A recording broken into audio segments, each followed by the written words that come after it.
कर्नाटका के जंगलों में बसा एक आदिवासी गांव जिसका नाम है कांतारा। कांतारा में रहने वाले आदिवासी प्रकृति को अपनी देवी समझकर पूजते थे। इस गांव की एक स्थानीय परंपरा है जिसमें ये साल में एक बार भूता कोला का आयोजन करके पुरांजलि देव को प्रसन्न करते हैं। गांव के लोगों का मानना है कि जब भी गांव पर कोई संकट आता है तो पुरांजलि देव उन्हें चेतावनी देकर उनकी रक्षा करते हैं। 12 साल का वीर कांतारा के जंगलों से वापस अपने गांव लौट रहा था कि एक सुनहरा सियार झाड़ियों के पीछे से हवा की रफ्तार में उसके सामने से निकल जाता है। भूरे आंखों वाला सुनहरा सियार, इसे देखना तो अशुभ माना जाता है। तभी वीर की नजर कबीले के नायक बिल्ला के परिवार पर पड़ती है जो अपना सामान बांधे कांतारा से कहीं जा रहा था। नायक चाचा, कहाँ जा रहे हैं आप? पिताजी के बाद अब जंगल की सुरक्षा की जिम्मेदारी आपकी है ना? जिम्मेदारी थी बेटा, पर अब हमारी जान पर ही बनाई है। कांतारा की रक्षा जिनके हाथों में थी, उन्हीं के प्रकोप ने इन जंगलों को, यहाँ रहने वाले लोगों को खतरे में डाल दिया है। आए दिन कुछ न कुछ घटनाएं हो रही हैं यहाँ। ऐसा रहते मैं अपने परिवार की जान खतरे में नहीं डाल सकती। और तुम सुधीर, तुम तो कहते थे कि तुम मेरा साथ कभी नहीं छोड़ोगे। तुम्हें भी कांतारा को छोड़कर चले जाना चाहिए वीर। तुम्हारे पिता तो मुखिया थे ना, जब वो ही नहीं बचे तो बाकी लोगों का क्या होगा?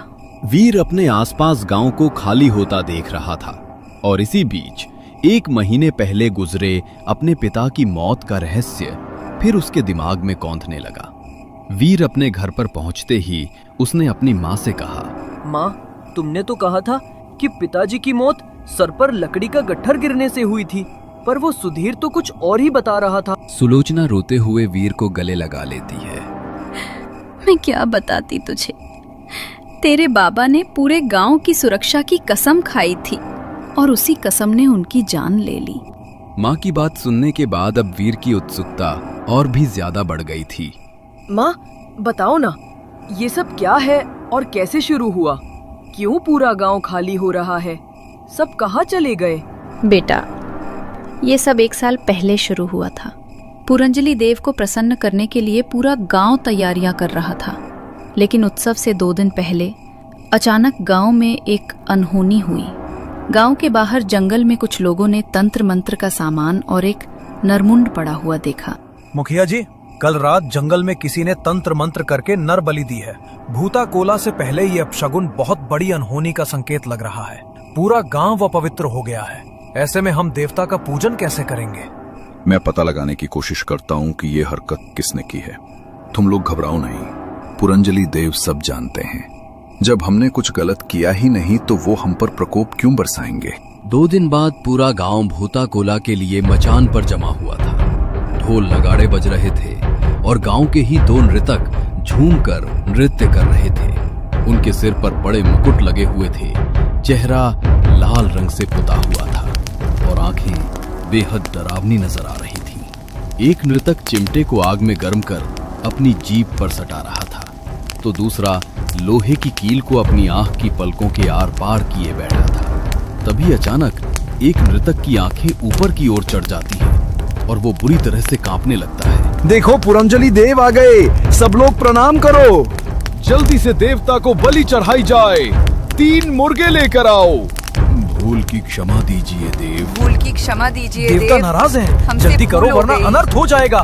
नर्तक के शरीर में आई पूर्वज की आत्मा के कारण वो मुकुट पहने झूम झूम कर नाच रहा था। हमारी भूमि खतरे में है देव, रक्षा कीजिए। रक्षा? इस भूमि को अब खून से सींचा जाएगा, रक्तपात होगा, तबाही होगी। ये देव क्या कह रहे हैं? हमारे देवता तो कभी रक्त नहीं मांगते, ऐसा नहीं हो सकता। इसके पहले कि कोई कुछ समझ पाता, नर्तक की आंखों में खून उतर आया।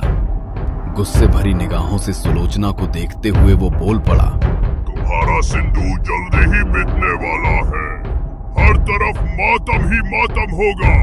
ना कांतारा बचेगा, ना जन, ना जीवन, ना देव। सभी ने देव को शांत करने की बहुत कोशिश की, पर वो शांत नहीं हुए। पूर्वजों की आत्मा यूं ही नहीं आती। वो सभी को किसी आगामी अनहोनी का संकेत दे रहे थे। और फिर अगली सुबह वो हुआ जिसने सभी को दहला कर रख दिया। रोज की तरह तुम्हारे पिता जंगल में लकड़ियां काटने गए हुए थे कि तभी उन्हें झाड़ियों से कुछ आहट सुनाई दी। कौन है वहां? आगे आओ। मैं जगजीवन हूँ, कांतारा का मुखिया। सामने आओ। अगले ही पल सूखे पत्तों पर खरखराहट की आवाज सुनाई देती है और एक ताकत मुखिया का पांव पकड़कर उसे जंगल में घसीट ले जाती है। अगले दिन बड़ी ही बेरहमी से मारा है, एक पूरा पैर उखाड़ कर ले गया। ये किसी इंसान का काम नहीं हो सकता। तो क्या कोई जानवर आकर मुखिया जी की जीभ और टांग उखाड़ ले गया? इस तरह कोई किसी को कैसे जख्मी कर सकता है? शरीर पर कहीं भी मांस की एक परत नहीं छोड़ी, छलनी छलनी कर दिया है। वीर अपने पिता को इस हालत में देखेगा तो खुद को संभाल नहीं पाएगा। मुझे लगता है हमें अंतिम संस्कार की तैयारियां शुरू कर देनी चाहिए भाभी। उस दिन के बाद एक एक करके लोग उस अज्ञात प्रेत का शिकार होने लगे। पता नहीं कौन है वह। सभी का कहना है भूताकोला पूजा में हुई गलती का ही प्रकोप है यह। उस दिन उत्सव से पहले कोई तांत्रिक पूजा की गई थी जिससे देव रुष्ट हो गए हैं और बलि मांगने लगे। पर मुझे नहीं लगता कि जंगल की रक्षा करने वाले देव किसी की जान ले सकते हैं। खैर, वजह जो भी हो, अब हमें भी कांतारा को छोड़कर चलना चाहिए। अगले कुछ दिनों में जंगल से आदिवासियों की एक के बाद एक लाशें मिलने लगी थी। सभी लाशों की हालत बहुत खराब थी। समझ नहीं आ रहा था कि ये किसी इंसान का काम है, जानवर का, या फिर किसी श्राप का। और फिर अचानक से एक रात पूरा गांव खाली हो गया। अपनी जमीन, घर, जानवर सब छोड़कर पूरा गांव न जाने कहां पलायन कर गया। 3 महीने बाद आज की तारीख में कांतारा के जंगलों को काटते हुए कुछ लोग खुदाई की मशीन चला रहे थे। अजब कहानी है। आपको लगता है सर इसमें कोई सच्चाई होगी? सच्चाई थी भी तो अच्छा, नहीं थी तो भी अच्छा है। डर के कारण ही सही लोगों ने पूरा गांव खाली तो कर दिया। पानी के भाव सोना मिल गया हमें। अब इस जंगल के नीचे छिपा खनिज हमारा होगा। लोगों ने गांव को खाली नहीं किया साहब, सभी लोग मारे गए। आसपास के गांव वाले कहते हैं कोई नहीं बचा। देवता का प्रकोप जब आता है तो हरा भरा पेड़ सूख जाता है, फिर इस गांव में कोई कैसे बचता? जो भी है, ये कहानियां हैं तो थोड़ी अजीब ही। आज के ज़माने में ये सब सच हो सकता है, मुझे यकीन नहीं है। बात करने के पैसे नहीं मिलते तुम लोगों को, चलो अपना अपना काम करो। ये कहानी नहीं, सच है साहब। ये कोई आम जंगल नहीं है, इसकी रक्षा देवता करते हैं। अच्छा, देवता रक्षा करते हैं तो अब कहाँ है वो देवी देवता? हमारा तो कोई कुछ नहीं बिगाड़ रहा। ये कैसा देवता है जो उसे मानने वालों को ही खत्म कर दे? खैर, हमें तो मिनरल से मतलब है।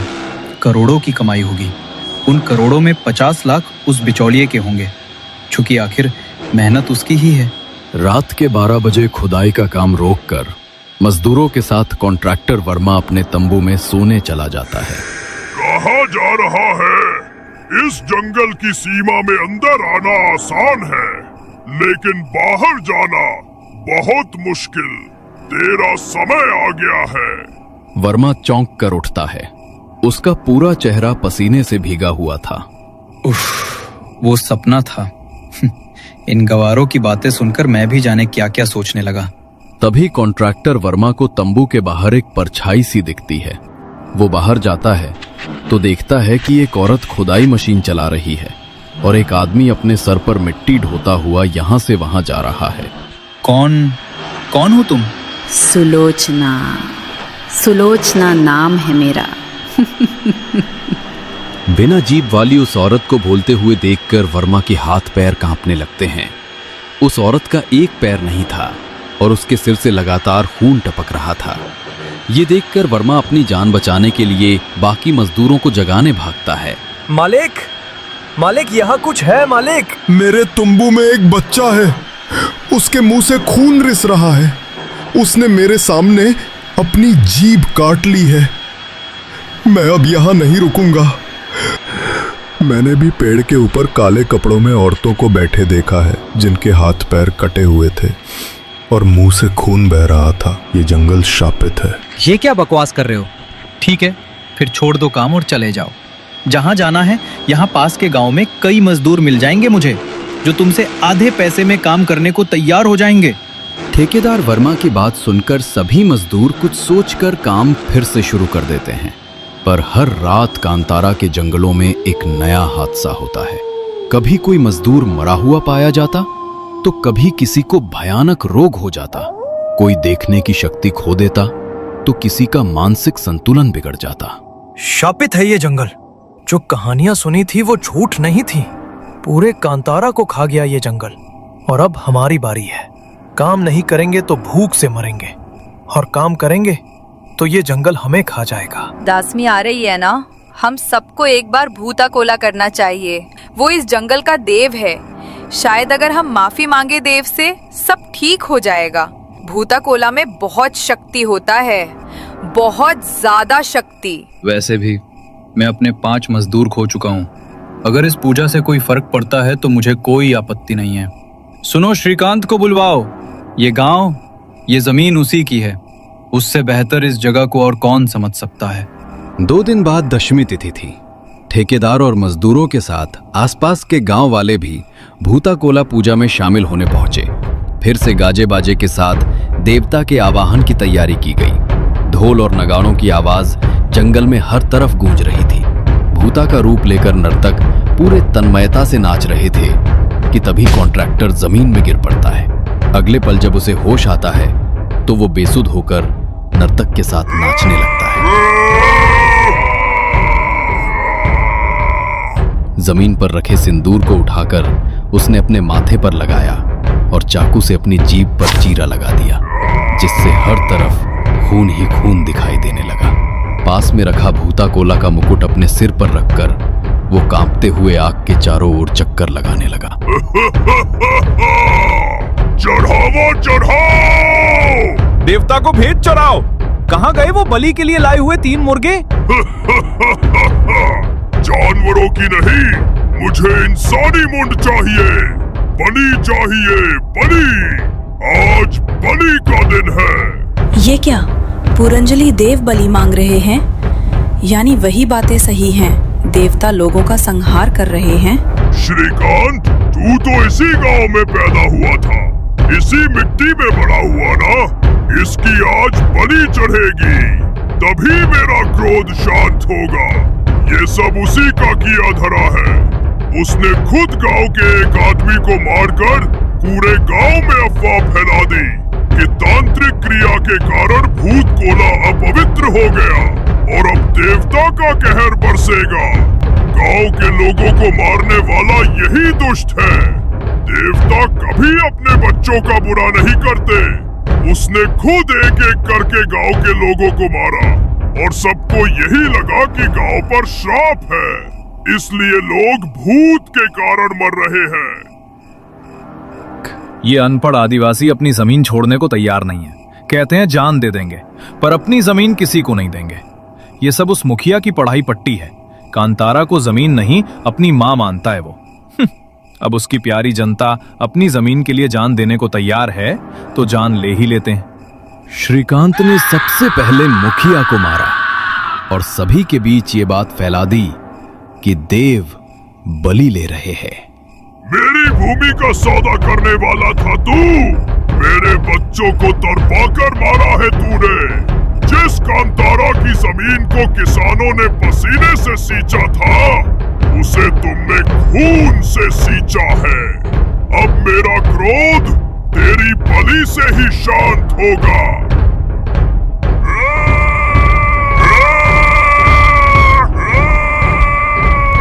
गुस्से में ठेकेदार ने श्रीकांत के सर के ऊपर अपना पैर रखा और उसके सीने में अपने 10 उंगलियां पटककर उसका सीना चीर दिया। श्रीकांत जमीन पर गिरकर तड़पने लगा और कुछ ही पलों में उसकी मौत हो गई। इसके बाद वर्मा बेहोश होकर जमीन पर गिर पड़ा।